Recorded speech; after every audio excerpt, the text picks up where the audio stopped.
Yes, it's a Confessions podcast, and thank you for downloading us. I'm very pathetically grateful. Here comes this week's Concise Collection, featuring a full-blown pharmacy failure, a college caretaker calamity, a French fried faux pas, and a gullible gastronomic gaffe. Here it all comes. Father Simon and the Forgiving Crew. On Wednesday evening last week, driving to Belfast, I was listening to your show whilst enjoying a lovely evening returning from work in Londonderry. You were playing the trailer for Gene Simmons' programme at 10 o'clock, and this brought back memories of a small incident in 1976 when Kiss's fourth album was released. I was in the quiet, and it says here Gentile town of St Andrews, but I suspect it's probably a gentle town of St Andrews, with my psychology student girlfriend. We went into Boots the chemist, who sold records back in the days of vinyl. Already owning the first three albums, which were not too easy to come by, I was keen to hear Kiss's new record, which is called Destroyer. I picked up the sleeve, cartoon Kiss characters looking scary on a volcano, or something like that. I asked the assistant to play the first track, which is called Detroit Rock City. Oh, yeah. You will know, no doubt, that the introduction is very quiet, with the sound of someone eating breakfast with the radio on in the background. Shall we hear it? I think we should. Okay. And anyway, so it's all very quiet. Anyway, the news on the radio is of a road accident. The person having breakfast gets up and goes to his car, which you can hear starting, but still very quietly on the track. So you can hear this is all just ever so quiet, really. It's not really rock. Anyway, back to Boots and St Andrews. The introduction's super quiet in the shop, so I asked for it to be turned up. And then turned up again, as it's difficult to hear what's going on. Anyway, the boot shop assistant has now turned the volume up to 11, or whatever passed, for maximum on the shop's, I have to say, rather impressive high-fidelity system. They had heavy wooden speakers plugged in, and it was all ready to go. Okay. Now, another customer arrives, an elderly lady who asked for assistance buying a battery for her hearing aid. Oh, no. Batteries are at the shop entrance, and the record department is at the back of this particular Boots. So the very quiet introduction is, of course, just a gentle overture before Gene, Paul, Ace and Peter kick off with a rocktastic 5 minutes like this. I really did expect this to happen because I knew how the track went. I'd played this stunt before. It took a little while for the shop assistant to run to the back of the shop to turn Kiss down, by which time several medicines had actually genuinely fallen off the shelves. As bottles broke, tablets and hay fever remedies were everywhere. Look out! Anyway, the elderly lady promptly left the shop altogether, seemingly thinking that she no longer needed her hearing aid, never mind new batteries. The psychology student I was with is no longer my girlfriend, but my wife of 36 years. Anyway, I need forgiveness for disturbing the peace in the Gentile university town of St Andrews. It's gentle, see me later.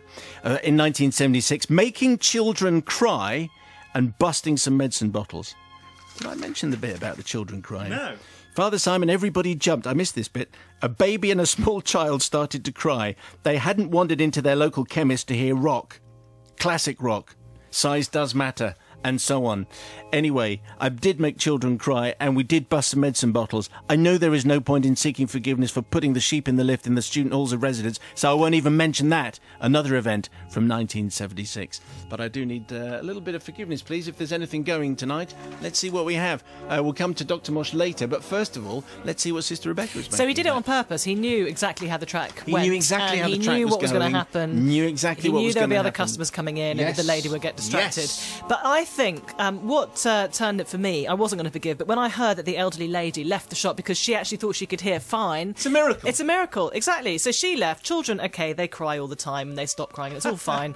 So I'm going to forgive because the elderly lady thought that she, could hear again.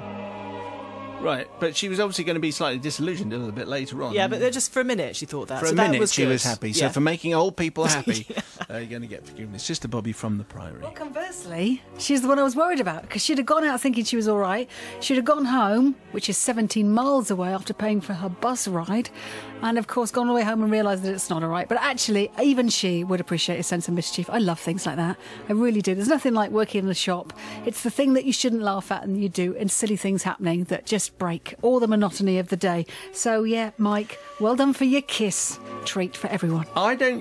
You really don't associate Boots the Chemist with classic rock anymore, do you? I'd forgotten that Boots, you could buy records in Boots. It's obviously been a while, hasn't it? Yes. I'm definitely going to forgive Mike because this was very much sort of 70s sitcom land, wasn't it? Can you play this record extra loud? Enter stage left. Ah, hello, I'd like to buy a hearing aid. I wonder what's going to happen now.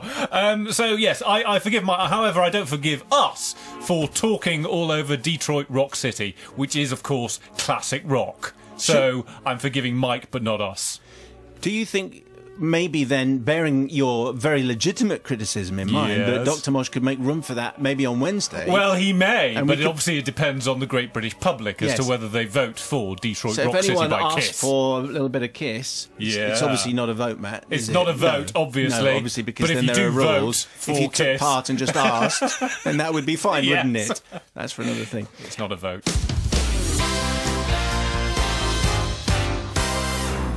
Sabrina sends in tonight's tale. Dear Father Simon and the Collective, my story begins in the early 1980s whilst a student at a college of higher education.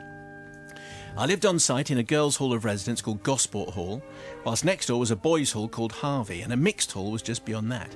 These halls of residence were overseen by an on-site warden or caretaker called, for the purposes of this story, Mr. Snoop Doggy Dog.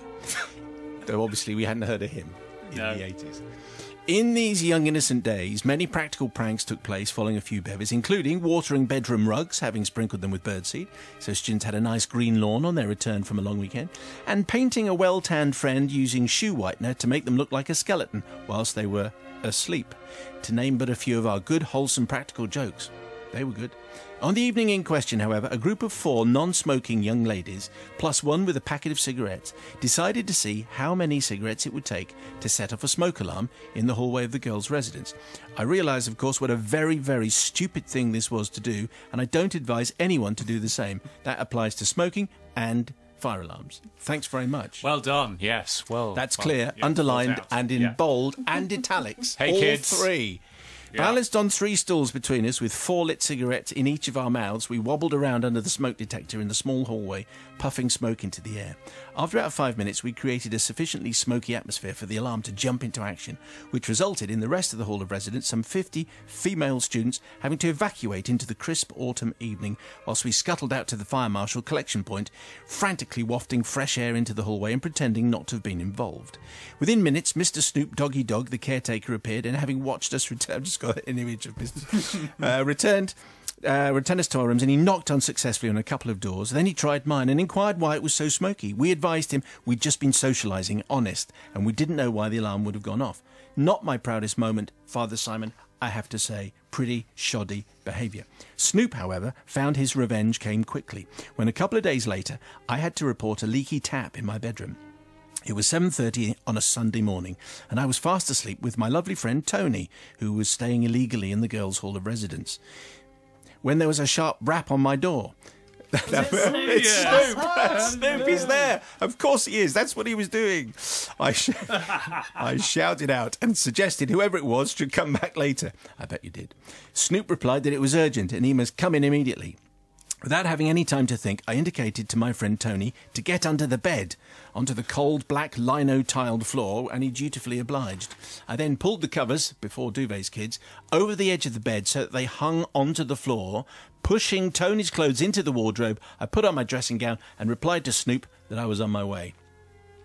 I let him in as he explained it was very important that my tap was fixed right now, and he proceeded to open up his toolbox and take the tap apart, whilst I perched tentatively on the edge of my bed, hoping that my friend's feet were not sticking out from underneath of the bed. Having replaced the washer, the tap continued to hiss and drip, so Snoop, having pondered for a minute or two, then decided he should check the pipes that ran all around the bottom of the walls of my room, including all along the side where my bed was, because it had been pushed against the wall. My heart was in my mouth. I suggested that perhaps he could return later so I could get dressed, but he was very insistent it should be done now, and indicated I should get up so that he could pull the bed away from the wall. This was very serious. Overnight visitors without permission was absolutely forbidden, and male visitors in the female hall of residence could get you thrown out. So with my heart jumping out of my PJs, I offered to pull the bed out, moving Tony to wherever I placed the bed.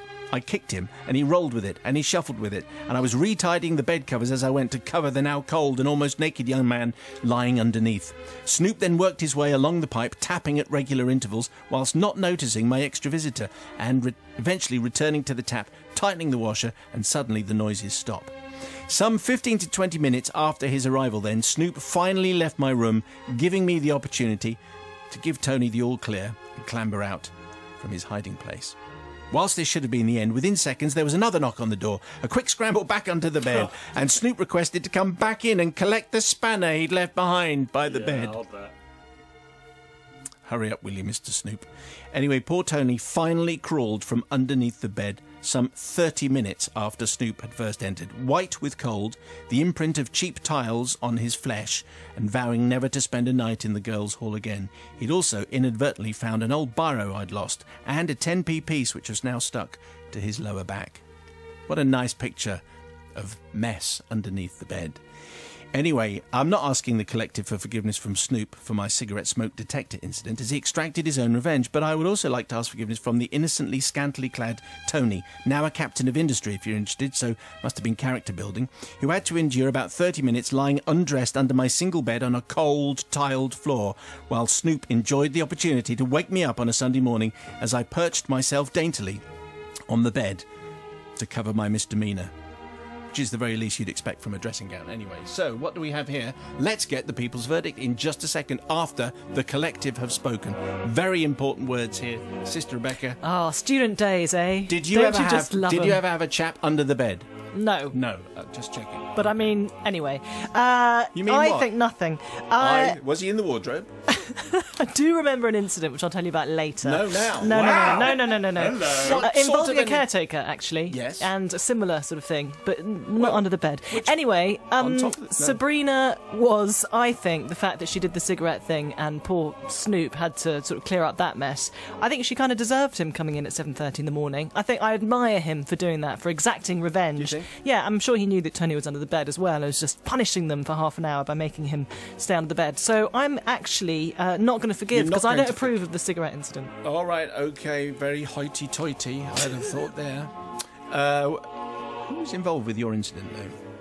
I'll tell you later. Okay. With the mics on or off? Off. Okay. Sister Bobby from the Priory. Well, Tony got his Never does anything like this. I don't actually. No, I never went to a school like this. Tony got his just desserts anyway, didn't he?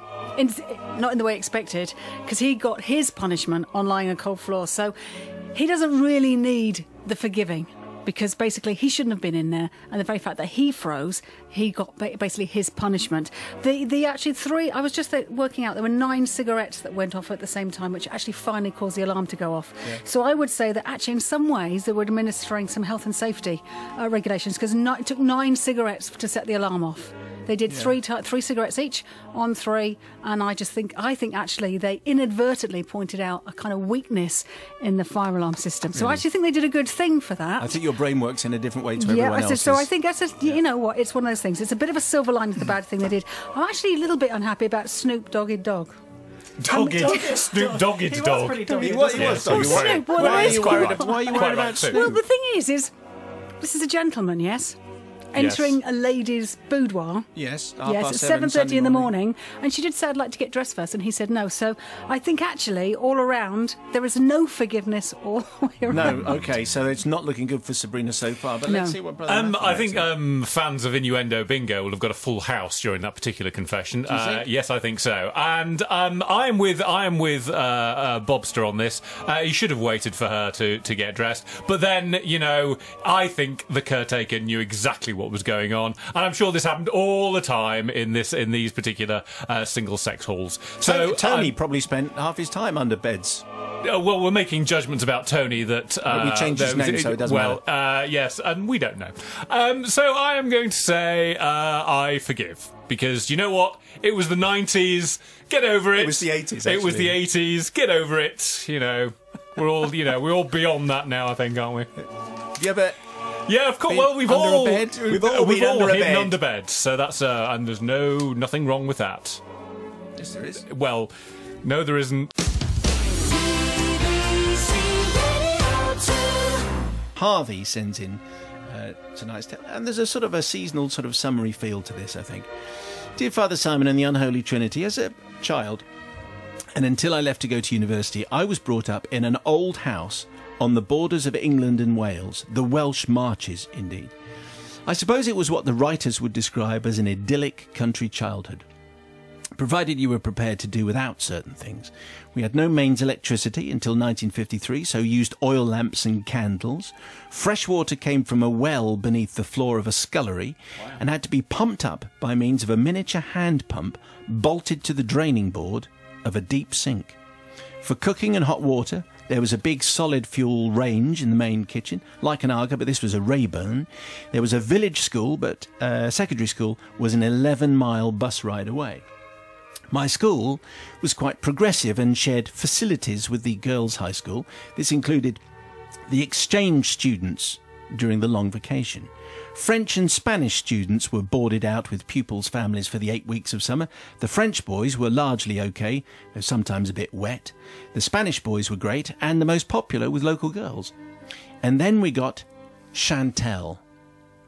She didn't like this and she didn't like that. Oh, brilliant. And she certainly didn't like the other, apparently. Yes. I'm just reading it. No, go it's on. written like that. Yeah. I know. No. It's Pepe Le stereotypical. Pew, off you Different go. times. Yeah. Chantal had obviously been warned about perfidious Albion, and she wasn't going to spoil her elegant figure by being force-fed le roast beef and le Yorkshire. And so it went on until the night known as le comeuppance. The whole household was abed when Chantal woke with a desperate thirst. Suddenly the cool water from the scullery pump didn't seem so bad after all. She had a candle by the bedside but no matches, so she decided to navigate by moonlight. Creeping downstairs, she passed the sleeping dog in the kitchen and made for the scullery. She was trying to remember where the drinking glasses were kept. In the half-light, she saw a row of cups on the draining board. Taking the nearest one, she gave it a splash of cold water from the pump and gratefully drank it down. To her horror, something slimy and firm slipped into her mouth and slid down her throat. The screams were truly something to behold.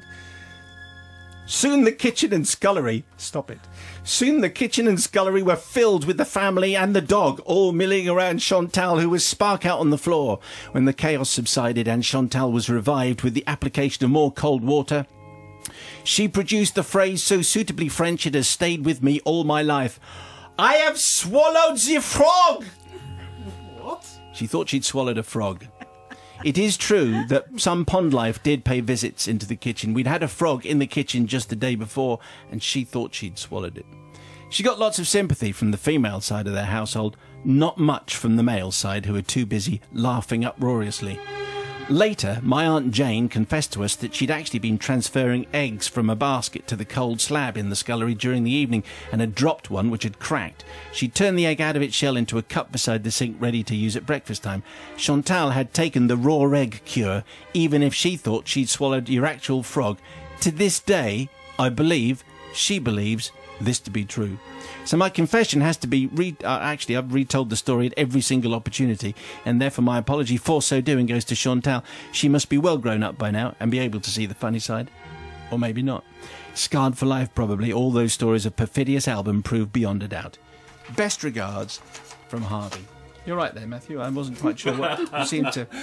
Yeah, no, that was very good.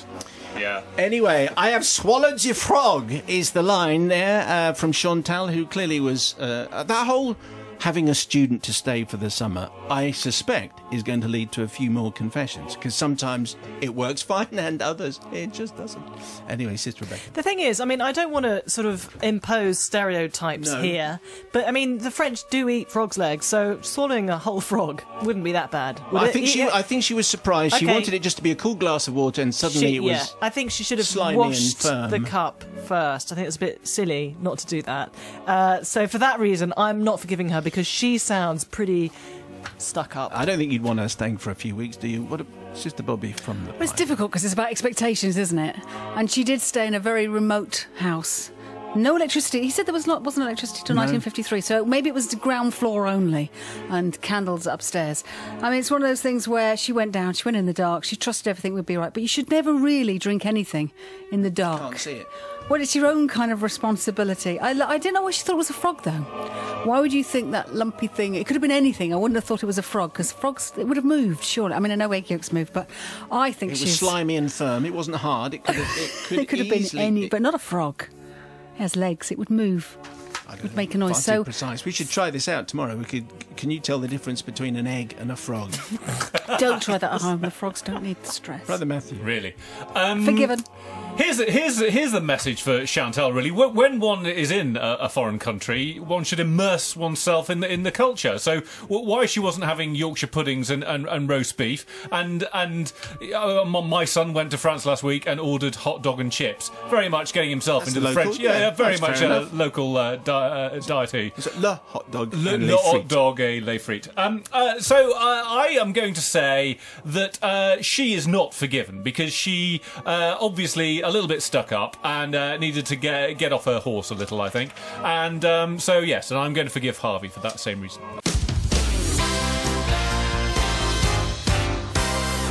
Simon the Collective, having enjoyed, laughed and cried and nearly crashed the car over the years whilst listening to the show, I thought that it was time for me to bare my soul for judgment. The year is 1994.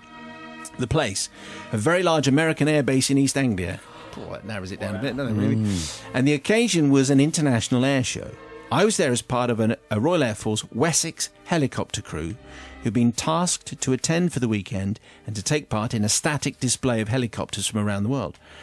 As it was a very big air show, and because of the difficulties involved in parking the hundreds of aircraft, we had to arrive on the Thursday before the show, which meant that there would be plenty of time to liaise with our counterparts over a few libations. Having fallen in with a particularly good-humoured and slightly raucous crew from a US Air Force in-flight refuelling aircraft based in the UK on the Thursday night, it seemed fitting to meet up with them again on Friday night and continue in the same vein, with a few ales, carousing in the Officers' Club. Well, the American crew were all complete Anglophiles and loved the British way of life, and in particular, our sense of humour. After a couple of hours, we were up to steam and joking away with each other and generally having a good time. Then we were joined by another small group of US airmen. They were fresh in from the States and keen to talk to real Brits. They seemed to be okay, but after a short while, there got to be a bit of a bragging war going on. They were proudly boasting of all the great things which America had brought to the world: powered flight, mass-produced cars, rock and roll music, all the usual stuff. To be honest, Father Simon, this all began to get a bit tedious, and so a little voice in my head told me I had to raise the ante. Well, of course, yes, you guys brought a lot to the party, I said, but we started the Industrial Revolution, created the greatest empire the world has ever seen, invented the computer, and then I added, by the way, and we invented the pizza. Anyway, well, this was meant with incredulity until, with a slight wink to our Anglophile friends to garner their support, I went on to explain, yeah. I know, yes, listen, pizza was invented here in Birmingham by a couple of Russian immigrants called Peter and Ivan Tsar, and they couldn't get on with the English bread, so they decided to use a recipe that they'd learnt from their babushka. No way, was the cry from the new Americans. No, hear him out. Okay, I'm going to have to just run with this, okay? Retorted one of my new American friends. I heard something like this in New York just a few years ago. Hot diggity dog. This sure sounds about right to me. Is Thelma anywhere around? Or Wilma? Or Louise him. Anyway, I continued, privately thinking, oh, this is never going to work. Their food turned out to be an overnight success, and they started getting orders from all over the Midlands. So they decided they'd better give it a more memorable name because they were calling it Bread Pieces, and that didn't work. So after a few arguments, they finally tossed a coin, and Peter won, and he decided to call it after his own name, Peter Tsar, which soon got anglicised into Pete Tsar, and that's the way. It's a strange name, and that's the way he got it. Well, our new Anglophile friends pitched in and made enough suitable, encouraging statements that the others went away seemingly convinced, and we thought that they would soon detect the ruse and carried on drinking and enjoyed the rest of the weekend wondering how we got away with it. We had thought about adding in that we thought that the Brits invented the chili dog, and it was invented in Croydon, but we thought we'd back off at that point. Anyway, we thought we got away with it. So now we move forward 12 years, and I find myself with a much more modern helicopter, again on a static display at an air show, this time in the Cotswolds. The first night there, myself and my crew were standing at the bar when I overheard an American crew talking about their experiences over the last couple of days on this, their first visit to jolly old England. Imagine my astonishment when I heard one of them say to his rather swarthy Italian-American companion, "Hey, you know all them pizza bars?" It's exactly the same person. You know all those pizza bars back home? They all owe their success to a couple of Brits from over here in Birmingham. Was that any better? Yeah, better. Yes, good. Well done with gusto. Yeah. He went on to relate exactly my story, word for word, about how Russian immigrants had invented the pizza. My story was now being passed on as truth. Taken 12 years. Simon, I do need to seek forgiveness for leading such a bunch of slightly gullible Americans up the garden path. I also need to seek forgiveness from Italy for stealing all their wonderful praise that is due to their creation. And I'm not sure we're going to get any from Sister Rebecca, because she speaks on behalf of Italy on a regular basis, because she's half Italian. Anyway, so this is interesting. I mean, if all of that is true, that's how these urban myths happen. You know, someone passes it on, then 12 years later it's repeated as truth, and of course it's complete rubbish. So what do you think, Sister Rebecca? I really like the story. I like the idea of Peter Tsar. That was very quick thinking, yes. And it could have almost been true almost if it hadn't been obviously so not true. It's also quite interesting that 12 years later the American was telling an Italian about the fact that pizza was invented in Birmingham. So I think it was very funny actually, and I'm going to forgive. Okay, now the novice, what are you making of all this? Well, all of it. I'm a bit, until we came to the bit about the Neapolitan American listening to this, who should have thrown his arms up and everything and gone, that's absolute rubbish. Naples is the home of the pizza. Everyone knows that. But he didn't. So that's even more remarkable. So Graham, keeping stum 12 years on, I fully understand. And actually, a great story. And more gullible, the people who rewound it and told it many times. So definitely forgive him. The pizza's from Birmingham, Matt. That's what we've learned. It is quite understandable in the 90s that someone would try and pass something off as a bit of a bluff, because there was no way of checking them. But of course now we've all got smartphones, and you'd think someone would go straight away, hang on, let me put pizza into some online encyclopedia and find out where it was invented. So I am going to forgive, because clearly this American through those years has never checked it out, and I'll bet that isn't the first time that he's tried to pass off that story. So I am going to forgive. Because the American was stupid? Is that what yes, you're saying? That's why. Is that actually what you're saying? That's actually what I'm saying. Right. Is that a problem? Anyway, this week's confessions were jolly good, and I just want to know whether it sparked a thought, because if you have something to tell me, and it's been nagging away at you for, let's face it, many moons, on an email please, confessions@bbc.co.uk. More in a week in the Weekly Mayo, available to download anytime you like. Thanks.